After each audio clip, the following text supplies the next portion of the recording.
That's a great lane line drive. Clark behind the backside, step and knocks down a three.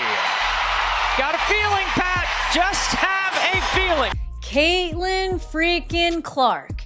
Caitlin freaking Clark. She was back, and I gotta tell you, I saw a different style of play tonight. She was looking and hunting for people to get dimes to. Friday night in Indianapolis, she torched the Seattle Storm for a career-high 45 points and 10 assists, becoming the first player in league history to record a 40-point, 10-assist game. And she did it in just 29 minutes because her coaching staff still has her on a strict minutes restriction. Okay, these are absolutely my favorite videos to make because Caitlin Clark, in a stunner, in a WNBA record breaker, puts down 45 points, 10 assists, steals and blocks and all that stuffing stat sheet. She was back and she was making a statement. But I gotta tell you, Caitlin Clark was on a minutes restriction, and for being under 30 minutes, putting 45 points down, 10 assists, actually, I know she got 6 stocks, but let's just see what exactly they were.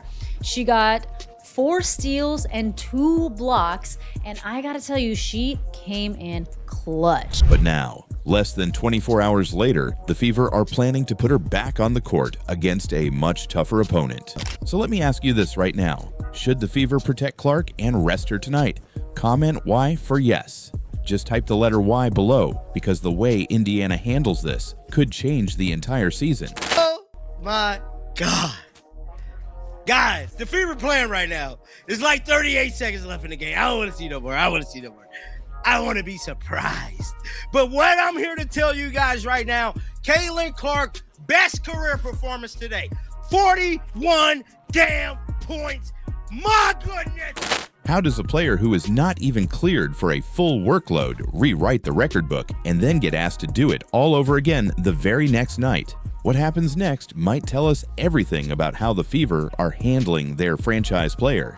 Let's back up. Clark has been dealing with a back injury for weeks now. It has been on and off, and every time she comes back, the Fever keep her on a strict minutes limit. Nobody wants a smaller issue to turn into a season-ending injury. So when she checked into Friday's game against Seattle, the expectation was simple. Play smart, stay within the restriction, and do not push it. That is not what happened. Clark came out aggressive from the jump. She was pulling up from deep, attacking the rim, finding teammates all over the floor. That's a great lane line drive. Clark behind the backside, step and knocks down a three. Got a feeling, Pat. Just have a feeling. On defensive fouls from here, a real opportunity for Indiana. Clark with 15 points here on the night. Oh, she's finished! We have had entire games in the WNBA without this much scoring. Clark answers! It's a good old-fashioned shootout here in Indy. Again, the poise and composure experience of Heidemann. Clark, a triple! By the time the final buzzer sounded, she'd shot 11 for 18 from the field and made 6 threes. She grabbed 2 rebounds, 4 steals, 2 blocks. She went to the free throw line 19 times and made 17 of them, both career highs. But here's the number that stops everyone in their tracks: 10 assists, 45 points. In WNBA history, across every single season and every single player, nobody has ever combined a 40-point game with a 10-assist game until Friday night. And she did it in 29 minutes. Back to the Indiana Fever, back to Caitlin freaking Clark, because she was on a minutes restriction, and I'm telling you, like, I don't know how she did it. The Indiana Fever, at one point, they were up by 17 points. And then, because she's on a minutes restriction, she got yanked. She was on she was on fire. She had to get yanked, didn't love that. I don't know what goes on with like minutes restrictions, partitioning of time, but kind of hated that because the Indiana Fever started losing that lead. The game was actually taken over by the Seattle Storm at one point. They were ahead. Caitlin did come back in. She got things going. She was making 3 after 3 after 3. She was tossing dimes to her teammates. Think about that. A full WNBA game is 40 minutes. She wasn't even out there for 3/4 of the game, and she still broke a record that's been open since the league started back in 1997. That's when the story stopped being about the stat line and started being about something bigger. Because here's the problem. The Fever needed every one of those points. Seattle is the worst team in the league this season, and Indiana still had to fight down to the wire, winning it 110-107. Clark's sixth 3 of the night is what actually put the Fever ahead for good. Without that performance, they probably lose this game. Which means the Fever are leaning hard on a player who is still hurt, and it gets more complicated from there. And Caitlin Clark making this clutch 3 just to edge them ever so slightly over the Seattle Storm. Under 10. Clark fires. Hits! Caitlin Clark doing it all! That created so much momentum. Everyone in Gamebridge was up on their feet. You know, then they play the foul game. It was exciting. It was, even though the frustration I had from Indiana losing a 17-point lead was bad. It was pretty bad. But I still had so much fun in the minutes that Caitlin was out because she makes the game different.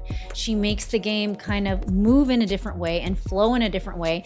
She takes a lot of chances that are really fun to see, and those types of things are what the fans have really been lacking. According to ESPN, Clark also became the fastest player in WNBA history to reach 200 career three-pointers during this same game. Oh, we didn't even mention Caitlin Clark made history too. Caitlin Clark made history today. Caitlin Clark has made history today, guys. Guys, watch this 3 right here. This just happened moments ago. This is why I immediately came to Johnson pokes it away. Look at this. Look at this. Look at this. Look at this. Oh my God.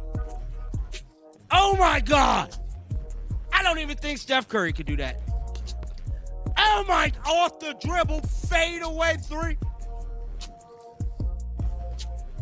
Look at Caitlin Cook. What is we saying? 2 records, 1 night, on a body that's still recovering. So what did the Fever do next? Rest her, shut her down, and protect the investment? That is not what's happening. Coach Stephanie White confirmed before the Seattle game that the plan is to have Clark suit up again tonight against the New York Liberty. Same building. Back-to-back night, less than 24 hours after the biggest performance of her career. This is where fans start splitting into 2 camps. One side says, let her cook. She clearly looked fine. The minutes restriction is working exactly like it's supposed to. The other side is nervous. A back injury doesn't just disappear because you had a good shooting night. And now she's being asked to back it up immediately against a Liberty team that's a completely different level of competition than the worst team in the league. There's no way to know which side is right, not yet. Here's why this moment matters so much. Caitlin Clark just proved, in the most emphatic way possible, that even hurt, even limited, even on a restriction, she's still the most dangerous player on the floor. 45 points and 10 assists isn't just a career high. It's a record that has never existed in this league before, set by a player who technically wasn't cleared to play a full game. That's the kind of performance that shuts up doubters. It's also the kind of performance that makes a coaching staff nervous, because now the plan to protect her health is running straight into the reality that she is completely unstoppable the moment she's healthy enough to play. The Fever are 15-10. Every game matters right now, and Clark just showed she can single-handedly win one, even at less than full strength. So tonight, against the Liberty, all eyes are on the minutes restriction. Does Stephanie White stick to the plan? Does Clark come out and manage her workload? Or does another close game push her right back into hero mode, the same way it did Friday night? Nobody knows the answer yet. But after what just happened, you'd be crazy not to watch. Caitlin Clark just made WNBA history on a bad back in less than a full game against a team that had no answer for her. Now she has to do it again tonight with even less rest. That's either the most impressive stretch of her career or a warning sign nobody wants to talk about yet. What do you think? I've got to be honest, the officials allowed her the moment to get the emotions out of her, and some officials wouldn't do that, especially with quad. Like, that hurts. Like, the ref can't miss that. And then I have to play with a contusion in my leg the rest of the game. Like, it's ridiculous. Can't miss calls like that. She marched at the referee, screaming, dropping F-bombs, and somehow walked away with 0 technical fouls. Caitlin Clark just had the worst night of her season, and she is not hiding how angry she is about it. Valkyries demolishing the Fever tonight. By the way, very early on in the offseason, when free agency started and it became clear the Indiana Fever wasn't really going to do much. And then we had the draft. You had all of us in the creator community screaming, this is not a championship squad. They don't have the appropriate size. They don't have the appropriate length. They haven't addressed a lot of issues. Guys, this team is officially 14-10. Wednesday night, in her first game back from a back injury, Clark shot 4 for 14 from the field, 1 for 8 from 3, a season low, and when the whistle didn't blow on a hard foul that left her limping, she completely lost it. But the stat line wasn't even the real story. What Caitlin Clark did after the final buzzer is what has the entire WNBA world talking right now. The fallout last night, the knee to the quad heard around the world, the crash out experienced around the world. We got video of the other part of a situation where Caitlin Clark came off the court and she was pissed off that she was being pulled out of the game. And very interesting. Let's set the scene. Clark had been out over a week with a re-aggravated back injury. Coach Stephanie White confirmed it herself. So when Clark got upgraded to available on Wednesday, everyone knew she wasn't at full strength. Reports had her on a minutes restriction somewhere around 25, and the opponent waiting for her was brutal timing. The Golden State Valkyries, a second-year franchise, walked in having won 7 straight games. This was a statement game for both sides. The first quarter, Clark looked rusty. Nobody panics over one rusty quarter, not for her, but then the second quarter happened, and that's when the whole night flipped. Clark drove hard to the rim for a layup. Kaya Stokes met her at the basket. Contact. Clark hit the floor. The basket counted, but there was no foul call, and Clark did not take it well. The ref can't miss that, Clark said afterward. She hit me right in the quad. It hurts, and then I have to play with a contusion on my leg the rest of the game.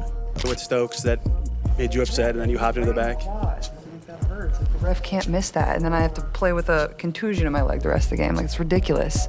Can't miss calls like that. That's when things stopped being about basketball. Clark went straight at the official, not a quiet word. A full sprint toward her, yelling from point-blank range. Multiple reports say she dropped F-bombs, arguing that the Fever weren't getting the same whistle Golden State was getting all night. It was on and popping in this game. Even make a move to try to keep Burton off. Caitlin crashed out on the refs. Right here. Right here. She lost it. And you could tell at one point in the game, later after this, she got pulled out of the game, and I think she slammed the table on the way out of the game. But this is another look at this, real close. I've got to be honest, the officials allowed. She said, F, I've been fouled 5 effing times. Give me a effing call. Somehow, no technical foul. The ref let it go. But everyone in that arena saw exactly how heated it got. And here's the part that makes this worse. When the referee reportedly told Clark she initiated the contact, Clark shot back immediately. Which is fine, she said, but you can't knee me in the leg. Knock me over. Did they give you an explanation right after when you... She said I initiated the contact. Which is fine. You can't knee me in the leg. Knock me over. You'd think that would be the emotional peak of the night. It wasn't. Because after that blow-up, Clark's shooting night completely fell apart. She finished 4 for 14 from the field, 1 for 8 from deep. A season worst. 5 turnovers, a team high. And for the first time all year, Clark posted a negative plus-minus. Not once all season had that happen until Wednesday night in the same game she was screaming at officials. Caitlin Clark is not happy. Caitlin Clark absolutely slammed Stephanie White for continuing to sub her out. She's sick and tired of Stephanie White's sabotage. She's sick and tired of this BS minutes restriction, which I believe is a stats limit. They are trying to limit what she can do in the statistical category. Caitlin Clark absolutely let Stephanie White have it, along with the referees, man. She is sick and tired of this nonsense. And it's just starting to blow over, man. It's too much now. Probably the best defensive team in the league. They're really good at that. They do what they do. And I had some good looks that didn't go down, and then, you know, I shot some tougher looks too. But, you know, I thought I finally kind of played with a little bit more pace and a little bit more burst, especially down the stretch in the fourth. But hopefully I don't have to keep playing 25 minutes. Hopefully I don't have to keep playing 25 minutes. I played 10 minutes in the first half. I can't get no damn rhythm. Stephanie White, can you stop playing games now? The Fever lost 88-75, Golden State's 8th straight win, with Gabby Williams dropping 16 and Caitlin Chen adding 14 off the bench. A promising young franchise looking more and more like a real threat. But that still wasn't the moment that had people talking the most. After the game, Caitlin Clark did something she almost never does. She declined to speak to the media completely. No podium, no quotes, nothing. Think about that for a second. This is a player who talks after wins, after losses, after controversy, after everything. She's been one of the most available superstars in the league. And on the one night where she was hurt, frustrated, and clearly furious at the officiating, she said nothing at all. That silence tells you more than any quote could. This wasn't just a bad shooting night. It was a body that isn't fully healed, colliding with a coaching staff trying to manage her minutes, colliding with officiating that fans have questioned for her all season long, colliding with a superstar whose patience looks like it's finally running thin. This isn't the first time this year people have argued the referees are missing calls on Clark, but Wednesday was the loudest, most visible explosion of that frustration yet. And walking away from the media afterward makes it feel like more than just one bad night. So here's where it stands. Caitlin Clark is banged up. She's furious at the officiating, and she just had the worst shooting performance of her season. And for the first time all year, she didn't want to talk about it. With the Fever chasing a playoff push, that combination is worth watching closely. What do you think?